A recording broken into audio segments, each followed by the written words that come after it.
Hey, I'm Leah. I'm Emma, and we're seniors here at the high school. And we're here giving some advice to our freshman friends for how to survive and how to thrive throughout your high school experience. In this episode, we are doing Sophomore year edition, so it's more like what do you expect for sophomore year? pretty fun. Okay, so our first question is, what classes do you recommend? That's a great question. I would say sophomore year was the year that I probably got the bulk of my That's a good word. requirements, the bulk of it, of my requirements out of the way. So take those gen ed math classes, English classes, get those out of the way. And don't stress yourself out taking APs or anything. Don't do that. I think Leah said it really good. Just get anything out of the way, so then maybe your junior year you can focus more on that ACT, and senior year you can have just time to do whatever you want. Right. Don't stress yourself out. Don't worry about it. And I also would say take some of those fun electives if you have room in your schedule, or a study hall to kind of get yourself some time, especially if you're playing a sport. Give yourself a study hall so that you have time to get homework done, so you're not stressed in the evenings and you can hang out with friends. That's what I would recommend. All right, next question is, should you double up? I personally regretted not doubling up because I just wish I did it. I wish I doubled up in math because I prefer math. I think it just depends how well you enjoy the class. I enjoy math, so I would double up in that. Right, and then you kind of kill two birds with one stone. But if you don't like math, then I would say don't do it. Or if you don't like that course that you're I feel math is the only one that, math and science are really the only ones you can do that with. But if you don't like the course, don't do that. Yeah, don't do that. But again, it kind of depends on the person. I agree with Emma though. If you enjoy it and you can get the credits out of the way, definitely do that. Yeah. One of the other questions is, how difficult is sophomore year in comparison to freshman year?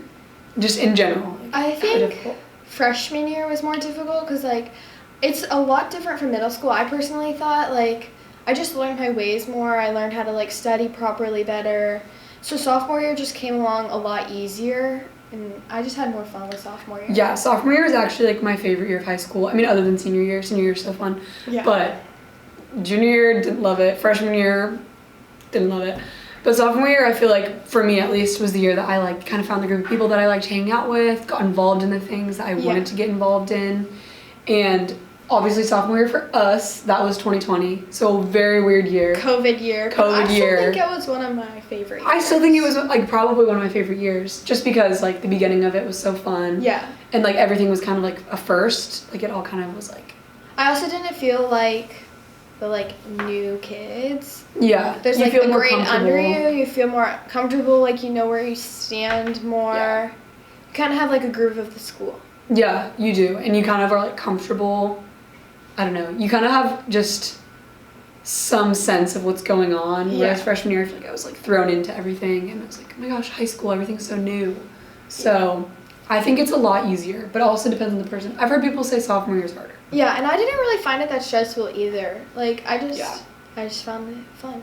It's fun. All right. We love to see it. Okay. Next question. Driving. Sophomore year for a lot of people. You start the driving process. You start practicing driving. You start worrying about parking passes, that kind of thing. I really think it depends on your birthday. But I would start practicing maybe in a parking lot or somewhere, just before a month or so before you get your license or your temps. Yeah. So then you just don't go out and drive on the road, because just please don't do that to us. Well, we'll be probably moved out far away from you. Yeah, but for the other Mason residents, please do not practice on the road. Please do not. Well, my dad, I think it was a few months before I was even 15 and a half or whatever, we went to a parking lot at a park, and I just went around the loop, and I was this is so scary. So just prepare yourself. Yes, You'll be fine. You'll be fine. You got it. You got this. 2 thumbs up. Affirmations from Emma and Leah. That should be our next segment. It's just affirmations. You got this. You can do hard things. You can do it. I personally have an August birthday, so I'm older for my grade. Oh. So I could drive all of sophomore year, which was really nice. I got my license in late August, so I only had a month where I didn't have it. So, but I also have an older sister, so she kind of drove me everywhere I needed to go. before that point. See, What I'm about a you? June birthday, so like I got in. She's like a year younger than me, you guys. Okay, not to brag. All right, that's Moving it on. for freshman year, sophomore edition.